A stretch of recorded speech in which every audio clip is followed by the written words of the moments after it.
Hi, Greg. How are you today? I'm doing well, Liz. How are you?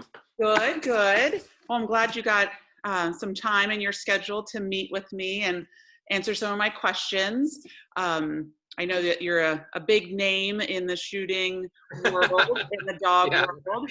Yes. And I know that my husband, Sean, has been following you for quite some time, and we've gotten to know each other. And you always have good advice. And I thought we'd bring you on here and get you to answer some pretty important questions. And Great. yeah, Yeah, you can't absolutely. go shooting without a gun. So, Exactly. can you tell us a little bit about yourself and then what you're going to talk to us about today? So my background, I've been I've been a bird hunter and sort of into guns since I was a kid. I think the first time I bought a gun, my own with my own money, I think I was probably 15 years old. I used to work at Burger King, and I saved up some money, and I bought a pump shotgun, and then I also had a Brittany Spaniel, and I with the money, so the money I put some money towards a pump shotgun, and then I also sent my Brittany Spaniel to a trainer, and so that was and that was when I was in my early teens, and I've always been into the guns. I got into them more and more really because there's been a lot more exposure out there. I remember the first time I saw a double gun journal. That was one of the things that sort of really got me into um, to double gun, just because I could see them. I could see a lot of side by sides and a lot of over unders, and that was 25 years ago. And then from there, I've just sort of I've been fascinated with them and continued to hunt and just try to learn as much as I can about the guns and go to gun shows, go to the Southern. I went to one of the very first Southerns many years ago, and gone to lots of other gun shows, and it's all just kind of progressed from there. So Yeah, and you have quite a following. Tell yeah. me quickly about, before we get into the questions, tell me quickly about dogs and doubles. So I started Dogs and Doubles. I think it's actually been like 10 years now, and I just started at the website dogsanddoubles.com. It was more just a way for me to sort of play with the medium. I started it back when blogs were they were kind of new and they were really hot and exciting, and I just thought it'd be a fun way to for me to discuss guns that I was talk about guns that I was interested in, and then also try to sort of be spread the word about double guns, get other people interested in them, help other people find guns that they are interested in. So I've always had an attitude of trying to be helpful, trying to bring people into sort of the collecting community, and then sort of educate myself. I meet a lot of people through there, and I can talk to them. And it's given me, because I've been doing it a long time now, it's opened other doors. It's one of the reasons why I'm a editor at large for Shooting Sportsman magazine, and it's opened some of the other magazines I write for. It's opened doors with that. It gives me a lot of credibility, because people see it. Even our community is pretty small, but for like online stuff, if you Google any types of guns, you're probably going to run into my site somehow. Yeah. So yeah, that's why I started it, and it's just snowballed from there. And now I do, interviews like this. There's other podcasts I've been on, all sorts of stuff. So it's been great. I meet a lot of really great people, and I've met gun makers, and I've been all over the world, and yeah, so it's been really exciting. Beautiful. Yeah, I feel the same way, that just getting into this business for the past almost 6 years, we've met really nice people, and it is a small community. And we're doing this interview to help the people in the community, buy a gun. So the reason why I brought you here is to help us learn, the questions to ask a seller when you're buying a gun, and the places that you can find bargains, and how to buy like a pro. Right. So let's start with the first one. What are some? Well, why should we listen to you, first of all? Well, I think the biggest reason to listen to me is because I probably made I've made lots of mistakes, and I like to try to keep other people from making those mistakes. Yeah. So, and what making mistakes means in buying guns is you will lose money. So you will buy something, it'll have a problem, or have something wrong with it you didn't realize, or something you didn't know, and when you try to sell it, you're going to find out that it's worth less than you paid for it. It's a very zero-sum game. There's winners and there's losers, and I've been a loser a lot of times. So I know I know the market. I know what you want. I know what questions you want to ask when you're buying stuff. I know how to sell stuff. I've dealt with really expensive collections of guns. I brought them to market and help people sell them. I know what sellers are looking for. I know what buyers are looking for.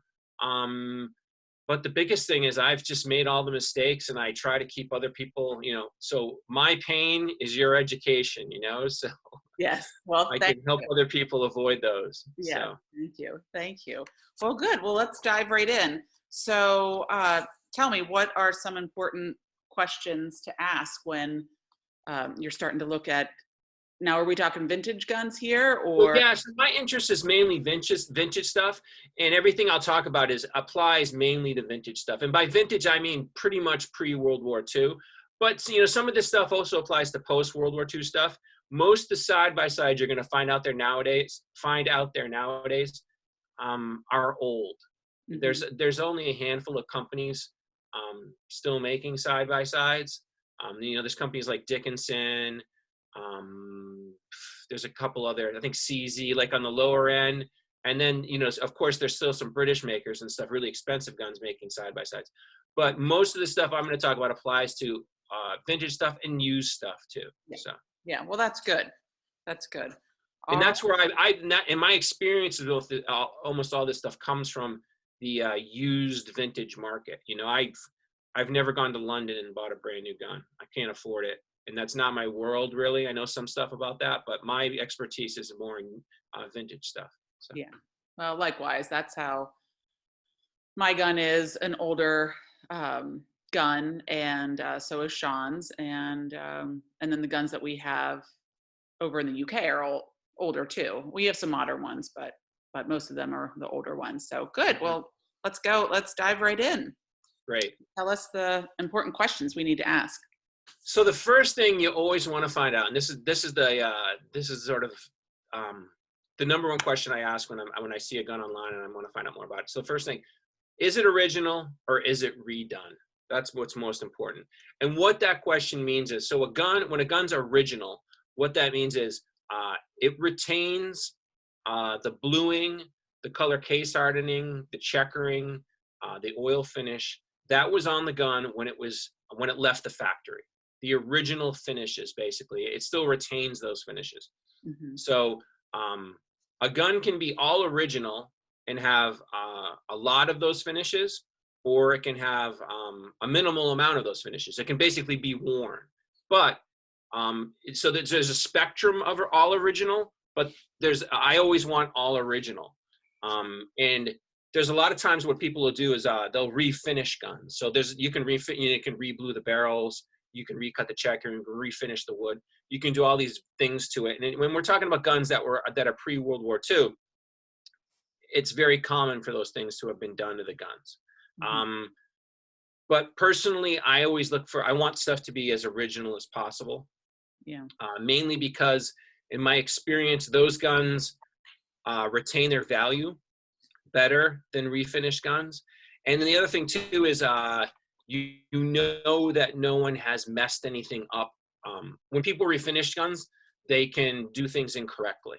Mm-hmm. And when they do things incorrectly, it can impact the gun negatively. And so if you just avoid refinished stuff, that's a good way to avoid potential problems. A lot of British stuff, like they refinish the barrels, they rechecker them, stuff like that. Those guns can still be fine. It just sort of, for me personally, I tend to steer away from that stuff. Yeah. So that's the first thing I always ask. Do guns come with like a Carfax? They don't, unfortunately. I wish they did. And one of the things about guns, it's a very buyer beware market. Today it's much better than it was when I first got into it, because there's a lot more information and knowledge out there than there used to be. But the only way, like sometimes you can, like if you were looking at a Purdy or something like that, you can contact the maker. You can contact Purdy or somebody like Wesley Richards, and they will tell you the specifications of the gun when it was made. Mm-hmm. But that period from when it was made to when you have it now is pretty much a gray area. You don't have any idea what happened during that time. So it's not like a Carfax where all the different, all the different owners have registered and that you can see service records or anything like that. So that's why it really helps to, that's why you have to know what to look for when you look for, how to spot condition and stuff like that. And what questions to ask the person that's selling it. Absolutely. If they know the answers. Right. Okay. All right. So what's question number 2? You said the condition of the barrel. You were talking about the barrels. So what changes could be made on a gun that you can maybe spot, or you could just ask what's been done to it? Well, yeah. So you ask about the barrels. So what I want to know is, I want to know if there's any pitting in the barrels. I want to know if there are any dents in the barrels. I want to know if on the outside, if there's any signs of corrosion. So just general wear and tear types of things. That's also something I always want to know. I always ask, are there any dents, dings, or bulges in the barrels? Is there any pitting? So just general condition. And then the other things I want to know is I want to know the lengths of the chambers.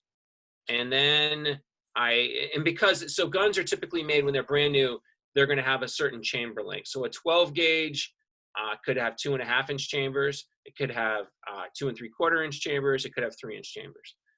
And if a gun was made originally with 2 3/4-inch chambers, and now it has 3-inch chambers, then I know that someone has messed with the chambers. They've been inside the gun and they've manipulated it and they've changed it. And that's one of those things that indicates to me that the gun isn't as original as I want it to be. So I always ask. So I always ask how original a gun is, and then I always, if I'm really interested in it, I will ask more specific questions to uncover any issues that it may have. So even though sometimes they may say it's all original, the more questions you ask, you may realize it's not. So I'm always trying to understand that. So. Yeah, and definitely if it's a British gun, to ask if it's in proof. Absolutely, yeah. So and that has to do with the chambers and the bores mainly. I always want to know if it's in proof. I'll ask that question, and then if I get serious about a gun, I want to see a picture of the proof marks. So we're all, of course, we're talking. So much of our buying nowadays goes on online. We look at stuff on the internet. So we're not in a shop and we don't have the gun in our hand to look at. So what I'll do is I'll ask for pictures of the proof marks, and then when I see the proof marks, I'll immediately see what the gun was proofed for. So what the gun was originally made, the types of shells it was originally made to shoot. It'll also tell me the original chamber lengths. And if I know the gauge and the proof marks, I can tell what the original bore size measurements were, approximately. And so then you ask, is it in proof? What you're asking is, does it match up to those original marks? So if a gun is in proof, it should, the condition of the barrels now, so like the length of the chambers, the bore measurements, all these things should correspond to the proof marks. What you're really trying to determine with all this is what sort of shape are the barrels in? Typically, barrels that are out of proof have seen a lot of wear. They've seen a lot of people have worked on them. They've done certain things to them. And this all kind of goes back to how original the barrels are. The more a set of barrels has been worked on, the more people have changed their original proportions and dimensions. It sort of takes the life out of the gun, and it helps me determine that there may not be that much life left in it. So that's why, proof's very important to understand. Dealers don't always know about that. And of course, it doesn't apply to American guns. American guns, there's no proof laws, so they won't, it's not something you can ask or find out about. So. Yeah. And the next one is the stock dimensions. I know that that's super important. That was really important for me. I was shooting Sean's guns for a while and missing a lot of clays. Right. And that makes a lot of sense because the gun didn't fit me and I was just getting frustrated. So definitely having a stock that are your dimensions is important. That's crucial. And I think that's something that a lot of times people overlook that. And that's it's a great point. You can find it, even if it could be a fantastic gun, it can be in all original condition, but if you can't hit anything with it, who cares? unless you're somebody who just wants to, Yeah. stuff a safe full of guns, Yeah. who cares? Yes. And I've learned that, so that's one of the things I've definitely learned that I used to like, especially American guns, a lot of those guns, I used to be really interested in Foxes and Parkers, and I did not shoot them well, so regardless of how interested I was in them, they didn't work. And after a while that, a gun that doesn't work, you get tired of it. So. Yeah. Yeah. So, um, yeah, I mean, I definitely, the stock dimensions and does it fit me had a lot to do with my enjoyment. And I'm the same way. Everybody says, "Oh, it's such a pretty gun," and I say, "Well, yeah, it is pretty, but is it going to hit something? Is it going to hit that Right. bird of prey? And then I'll really fall in love with it." Right. So it's Well, that's what you're buying it for, and if it doesn't do it, you know. right, right. So. So where I know that things have been canceled, like the Southern and some other shows. So where, if you are at home and have access to the internet, where are some places that you can find some bargains to buy Well, guns? so the best places to look.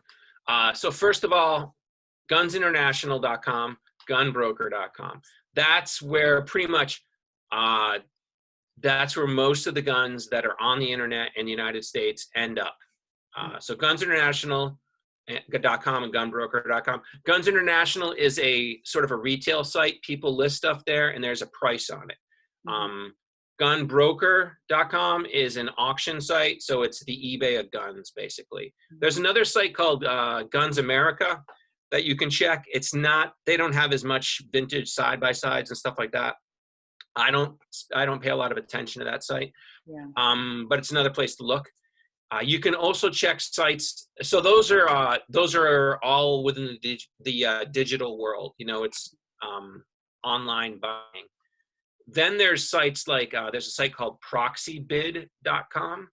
And what that site is it lists information about sort of regular auctions that are happening out there in the world.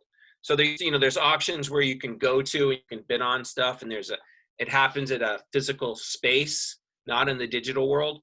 Proxybid is where you can find out information about those auctions. There's still a lot of guns being sold at those auctions, and there's stuff you can find there. So that's another place I'm always looking. And then, of course, you can check my site, dogsanddoubles.com. Yes. I'm always looking for guns that are out there. When I see stuff that I think's a good deal or a nice gun or special or something like that, I put it on my site. I'm always trying to help guys find nice stuff. I know John checked out I think you send out every week like 5 good. Yeah, I do that on Sundays. I always find like 5 guns. So they're usually on Guns International. It's stuff that I see on there. So people are listing stuff on Guns International all the time.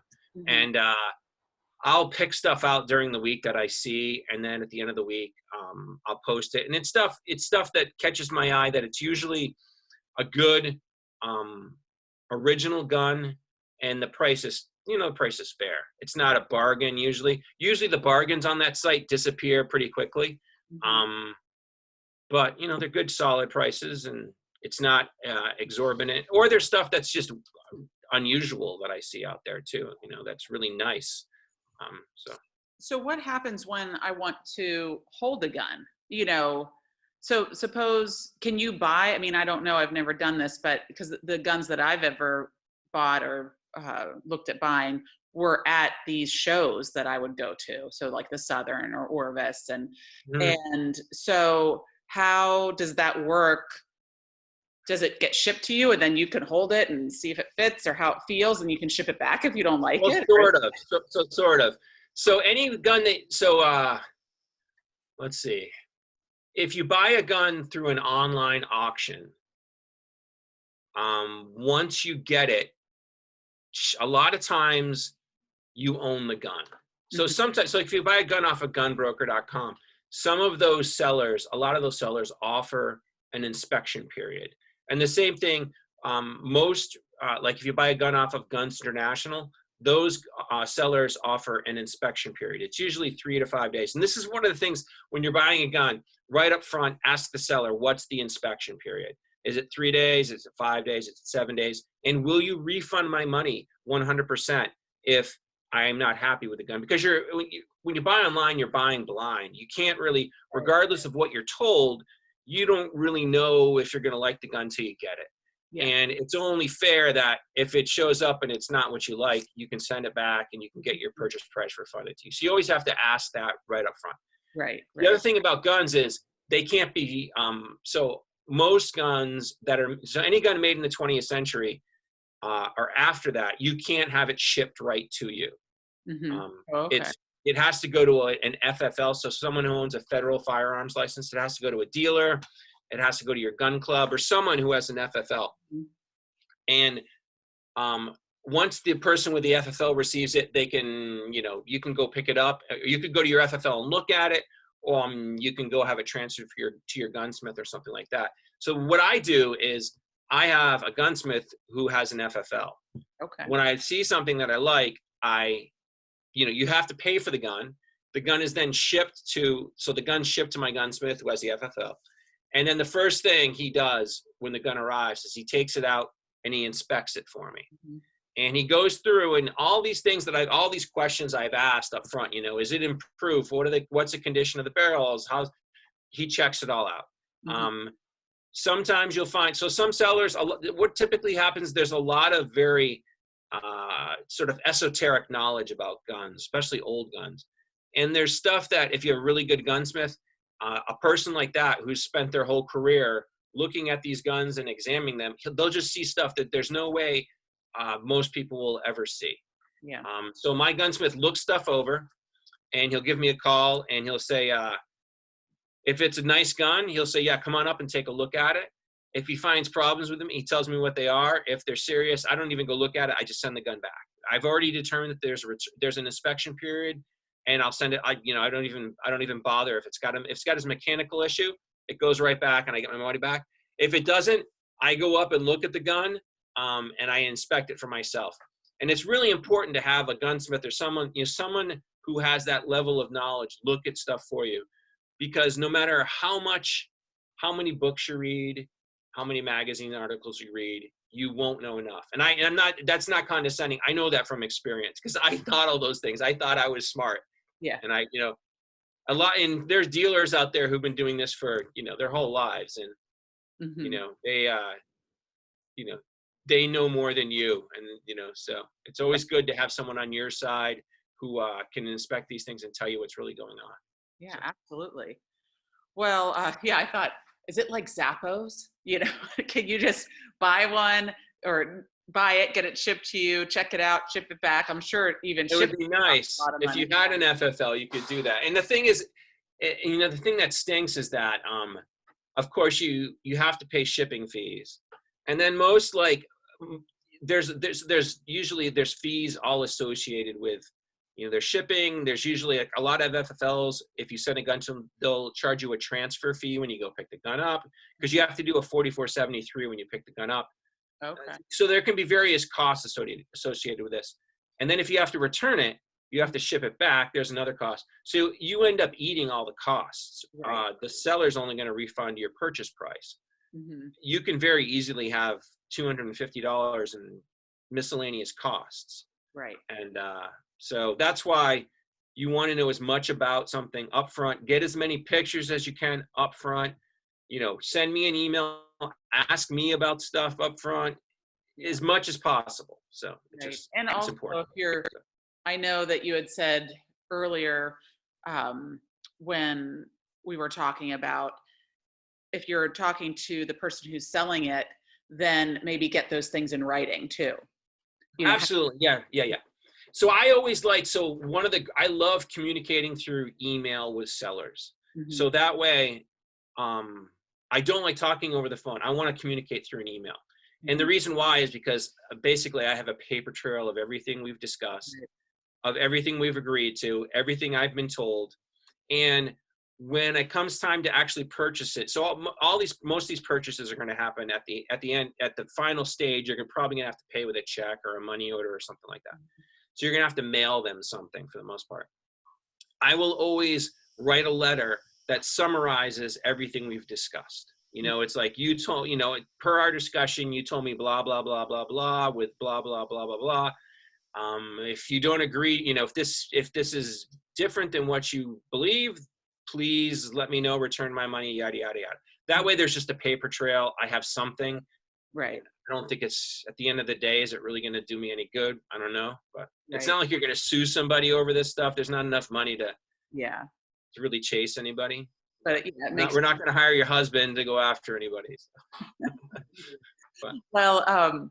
So that's why, I mean, I feel even more getting that the right gun fit, getting your dimensions, knowing what your eye dominance is, and all those um, measurements before you start looking for a gun, because that's the most important thing. So that's a great point. Absolutely. Yeah, yeah. And uh so that's also a fantastic question. Like, so you should go and figure out so what fits you, what works for you. And then, maybe even before you ask if how original a gun is, you want to figure out what the dimensions are. Because like you're saying, if it doesn't fit, what good is it? right, right, yeah.